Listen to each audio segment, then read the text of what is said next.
Welcome to the 2023 Majestic. From Blue Ribbon Pines in East Bethel, Minnesota, it's Grant Zellner and Stephen White with coverage from round number 1, the middle 9, featuring Steve Rico, Ryan Sheldon, Garett Everson, and Evan Smith, already off to a start on this windy Friday morning. Massive tie of players here at 4 down, including one on our feature card, Garett Everson. 18 holes to go. And right into the action here at hole number 10, a par 3 at 165 feet. Let's be honest, Stephen, this, I don't know if gimmicky is a word that I'm willing to go that far, but this hole is unique to say the least. You know, shout out to Parsave real quick for giving us some drone footage, and they covered this event years ago. But yeah, like Mando on the left that you got to get all that left of here. It's a disc golf hole, and we've seen holes that go 90 degrees. Usually they're about 300 feet, and these guys go 90 degrees about 60 feet off the tee. Hey, nice shot, Steve. So, yeah, I agree. It's not so much gimmicky. It's just a shorter version of what some might be familiar with. Just a very interesting situation. Garett off the tee already. There's Steve Rico electing to just jump putt into the open space, no more than, 75 feet or so in front of him. Now Ryan Sheldon is trying to bend something as far around the corner as he possibly can. I think that's really the only way you're going to get far is to throw it high, because even if you try to throw a forehand skip, it's so short, so quick, it just won't go as far. And that's the risk that Evan took there. It kicked him well left. So now Evan throwing his second, and you can see looking down the latter half of the fairway. Yeah, basically the second part of the fairway here is probably double the length of that first from tee to corner spot. So really tough to give yourself a shot at a birdie look here. Only 6 players did so for the whole first round. Played over par, and rightfully so. Is just how tough it is to get off the tee. Well, as they say, everybody faces the exact same challenge. I don't think I would like a disc golf course where every hole was like this, but this one providing a little bit of separation, to be sure, for the field.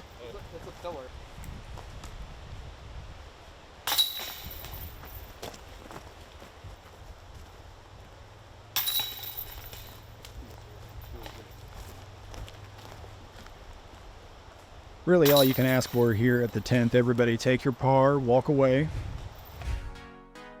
and move on to the 11th, a par 4, 520 feet. This one feels a little more traditional. Yeah, and really from here on out, the remaining 17 holes of this round, the players will pretty much get a fairly traditional disc golf, what you'd think you'd see in a disc golf tournament.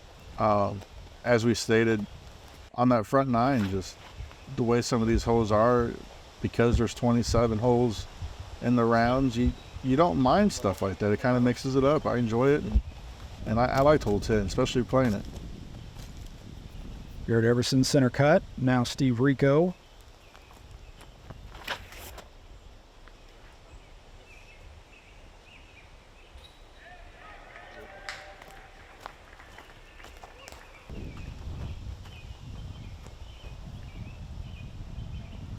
Ryan Sheldon going to the forehand. So much power behind that forehand. Don't go into the pond. Oh. Worried about that pond shot. That's not many players have to worry about hitting the pond on their tee shot, but Ryan's definitely one of them. He was talking about during the round how he's skipped across that pond in the wintertime, frozen over,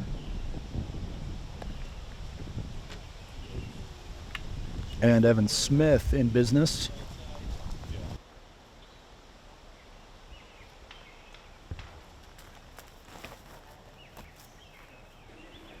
This is a fun basket location. What a bid.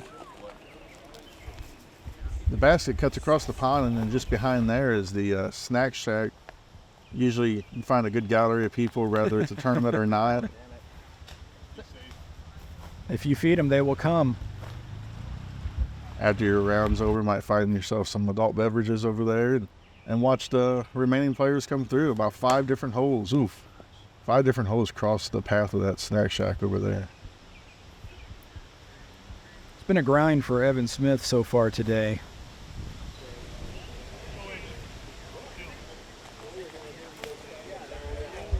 A little more work to do.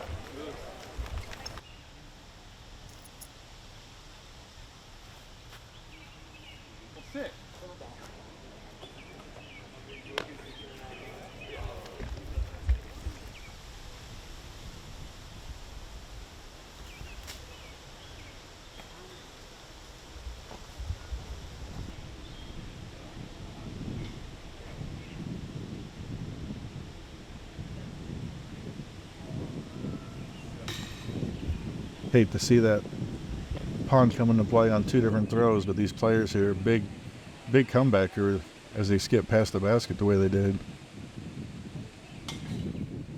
And as we talked about frequently during the opening 9 holes, very blustery conditions here just north of the Minneapolis metropolitan area. And despite the fact that this course is pretty heavily wooded, those winds strong enough to impact play a great deal thus far in the round. Curious to see if that will continue throughout the rest of the day. Yeah, couple that with the dry conditions that they were facing, and really makes for some good ground play, some good action. So the 12th, a par 3 at 325 feet. To a slightly elevated basket location. Yeah, challenge on this hole, you got the trees down the middle. You really want to be able to stay positioned, but right past the last set of trees in the middle, it starts to slope away. So as you said, not only elevated, but your disc can get away from you quick on the backside and give you even further of a shot, and that one just goes deep. What a display, though, once again, of that forehand strength by Ryan Sheldon. That disc was never more than 2 or 3 feet off the ground. Now Garett Everson. Almost made the backdoor route.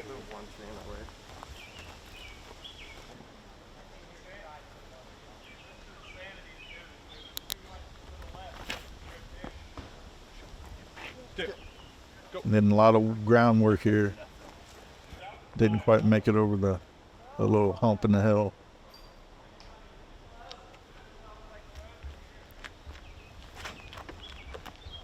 And Evan Smith.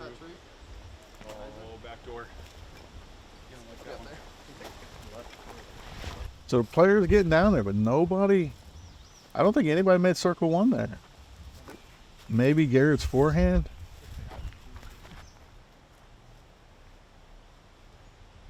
Everson from distance.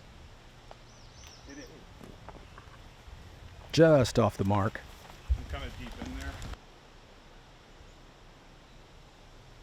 And here is Sheldon.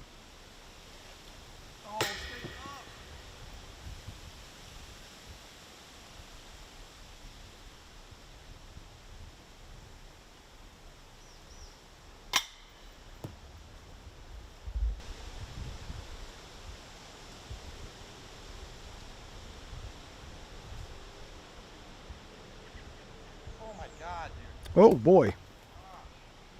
I don't know if that was more a misrelease or just a factor of the wind. I'm thinking the first.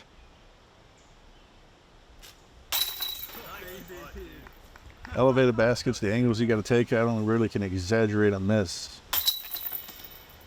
You know, you think if that basket was lower to the ground, he wouldn't have had to throw it this high, probably would have hit off the banner if he had a misrelease. Nobody really lighting it up thus far here in this opening round, but Garett Everson still decently positioned relative to the field as we move to the 13th, a 250-foot par 3, and this one, by comparison to what we've been dealing with, pretty open once you get out the gap. Yeah, you have a path down the middle that is inbounds. Oh, get through, get lucky. And you have to get either, you gotta get all the way outside basically, or be on the turf down the middle to be inbounds. But once you're through, yeah, fairly open. Sheldon a little off the mark there. It is a narrow gap, and it is quite a ways down the fairway. Rico deflected. You can see the trees in the distance really blowing, but these players kind of protected with how thick it is around the tee pad. Once that disc gets close to the mouth of the gap, it can really see some wind impact. And you can see the OB doesn't open up until all the way through the gap, so those first two throws, we'll have to check those lies. But the second two Push a little bit. out into the clear. So Steve is throwing from the drop zone. Okay. Just kept on going OB.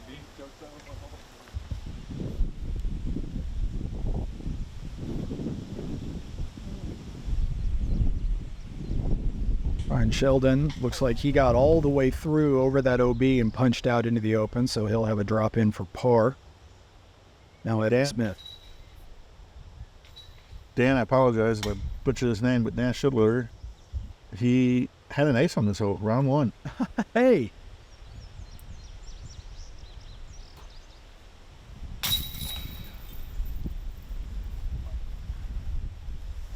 Garett Everson back to 4 under with that birdie.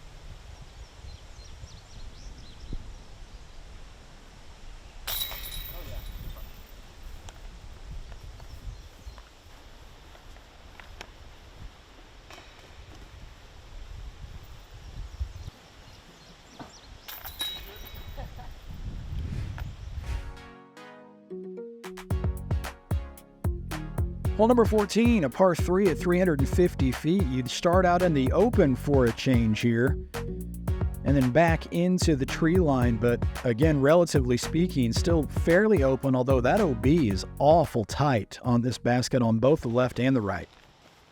Yeah, during practice rounds, players are really trying to figure out, what style fits their game best. Right of the OB or left of it. And then there's OB left and long, plus the island will be in the middle.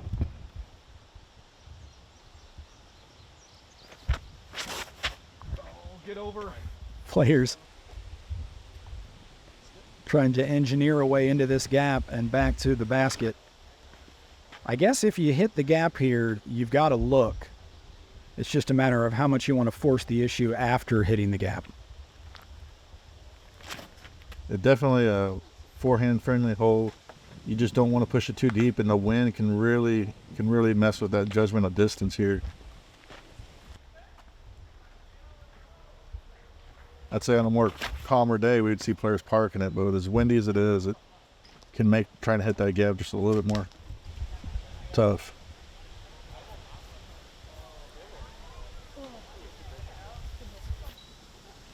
Steve drawing metal from way outside.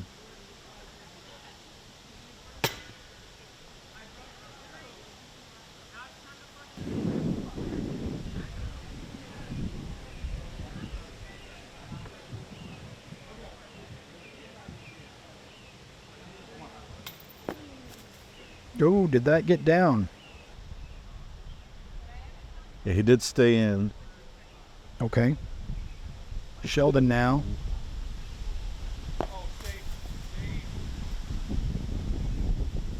Sheldon, though, that one's it's between the stakes. Cards got to decide if it crossed that line. It's right here.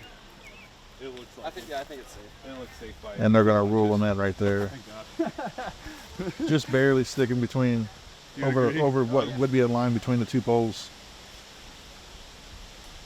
Good lesson for everybody watching. Nothing rude or unsportsmanlike in terms of making sure you help your card mate and give your honest opinion. Yeah, as the player, it isn't a rule to call them over and get a second opinion on it. You can't just make that ruling on your own when it's close like that. I believe that was a par frame, and we move on to the 15th. Relatively long par 3, considering what we've seen so far today, 425 feet. The vast majority of which out into the open, just a sweeping hyzer around the corner. Again, OB comes into play right at the basket, and we've been talking about the wind, so this will be interesting. Yeah, to clear the OB shouldn't be an issue unless you come up, early in the trees or you throw something low. These players all have the power for it. It's just, if they're going to pick the right disc because of the wind, and that got knocked down right there. Yeah, interesting strategy there, maybe partially due to the wind. This is what I expected to see more of, just the high arcing hyzer.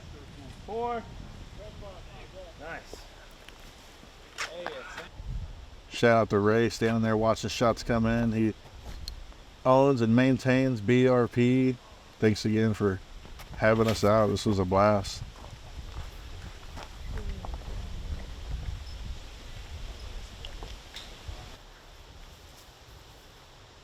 We got out there on a Wednesday and the place was packed from a league.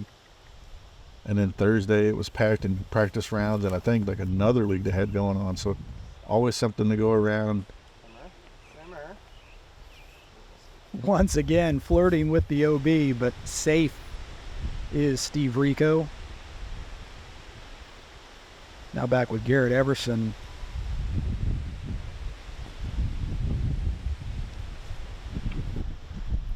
Okay there. To Evan Smith.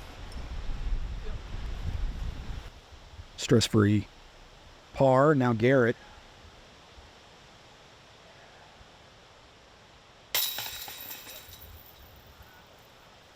Everson able to save the par, and now Rico, after taking an OB penalty.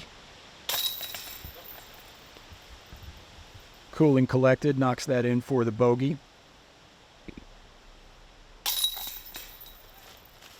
Sheldon also took an OB penalty earlier on the hole. That'll be a bogey. And Evan Smith.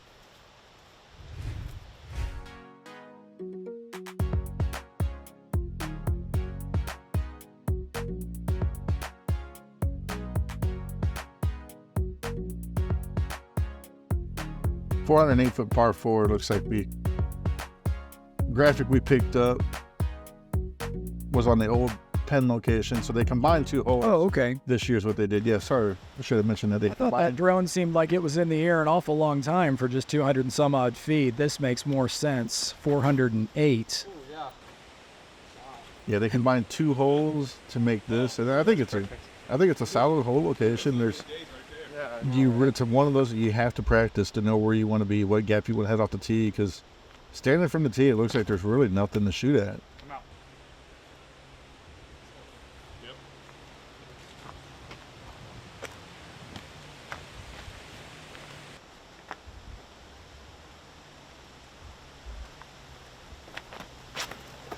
Get off.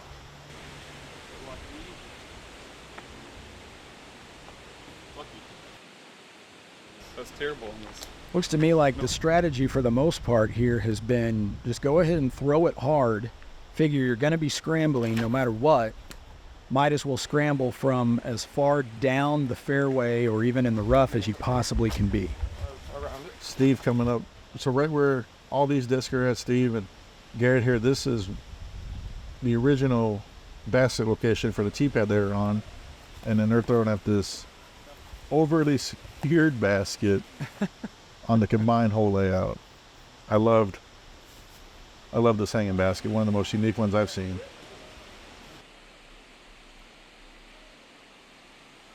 And I'll be honest about something like a hanging basket. As long as it's not moving in the breeze, as long as it's able to hang still even on a windy day, I don't really care how the basket is supported.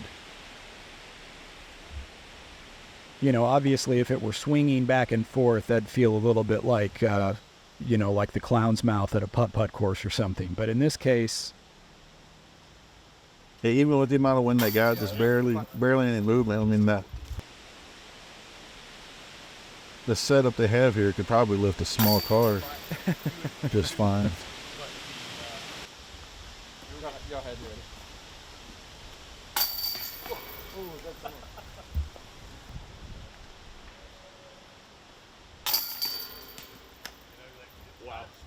So yeah, 408-foot par 4.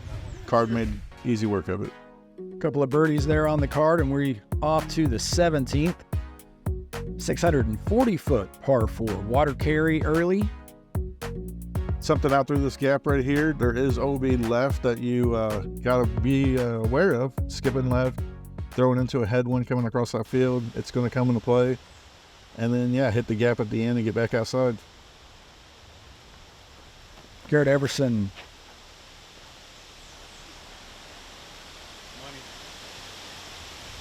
He's taking that. Always tries to get left. He does try to get left. Yeah. Stays just inside. Wow.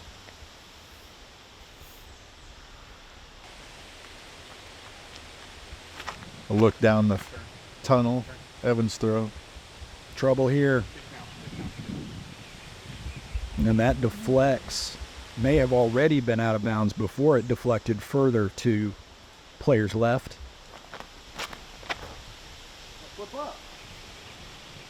Right side's safe, but it is thick. Not a lot of places to play from in there. Now Steve Rico. Counting on this to flip up a little bit into the headwind. And that's trouble.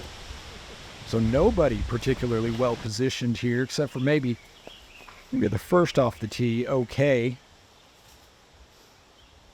So I believe Evan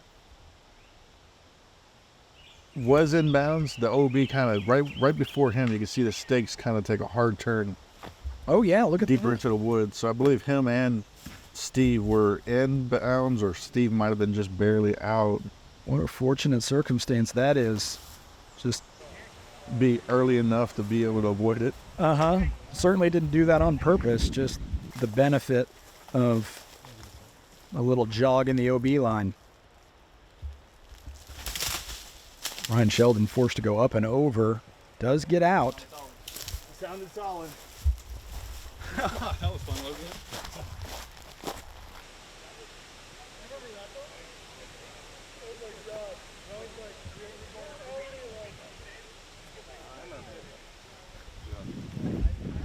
Garett Everson, nicely done.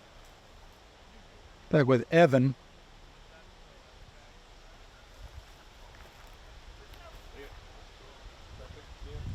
These baskets setting up on these pedestals make them easy for the grounds crew to move around, but it can also create some rollways, some putts that are low. A lot going on there around the base of these poles.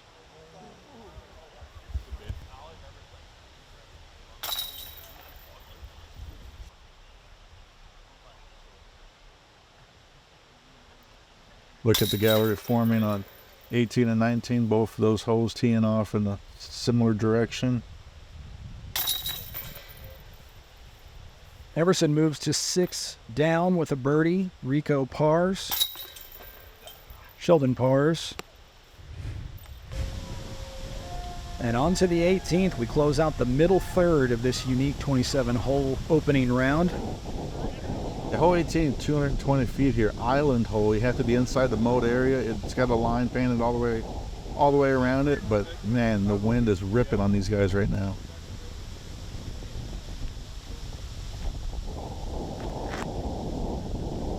Evan Smith.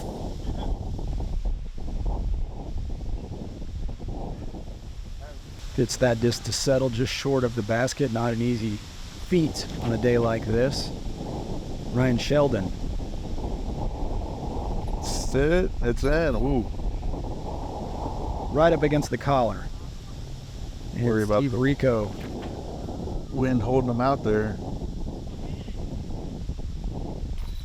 Rico knifes that disc into the green, and everybody on the dance floor.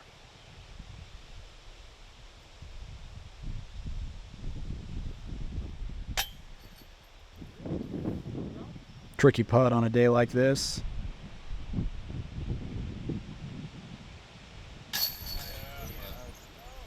Steve Rico. He was all the way at even just a few holes ago, now back under par by 2. Evan battle back to even, yeah. Really dug himself a hole early on. Good momentum for Evan going into the final 9. I feel like I tap out every hole. I feel like I'm the last off the green every time. All told, a pretty quick middle third there for this opening round. Here at the 2023 Majestic, Garett Everson, the best positioned of all of our card. He's well positioned in the field at this point, with still 9 holes to go in this first of 2 27-hole rounds at the 2023 Majestic. For Stephen Waits, I'm Grant Zellner. Join us back here for the final third of round number 1 from Skyheiser Productions.